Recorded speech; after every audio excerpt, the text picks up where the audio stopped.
రాష్ట్రంలో కాంగ్రెస్ ప్రభుత్వం 15 నెలల్లో 1,50,000 కోట్ల రూపాయలు అప్పు చేసి ఒక్క మంచి పని చేయలేదని బీఆర్ఎస్ ఎమ్మెల్సీ కవిత ఆరోపించారు.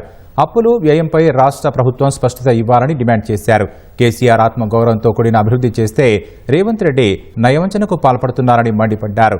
రాష్ట్రాభివృద్ధికి ప్రతి నెల 500 కోట్లు ఖర్చు చేయరని సీఎం న్యూయార్క్తో ఎలా పోటీ పడతారని ప్రశ్నించారు. రిజర్వేషన్లు వస్తే రాష్ట్రంలో 53 మంది మహిళలు ఎమ్మెల్యేలు అవుతారన్న కవిత అది బీఆర్ఎస్తోనే సాధ్యమన్నారు. 1 కోటి మంది మహిళలను కోటీశ్వరులను చేసే కార్యాచరణ ఎక్కడని రాష్ట్ర ప్రభుత్వాన్ని కవిత ప్రశ్నించారు. పెట్రోల్ బంక్ పెట్టించినామన్నారు బ్రదర్ మహిళలకు. ఏంది మొత్తం జిల్లా సమాఖ్యలో అంటే వేలాది మంది మహిళలకు కలిసి దాని లాభం పంచుతారని అంటే జుట్టుకు రూపాయి కూడా రాదబ్బా నేను చెప్పేది.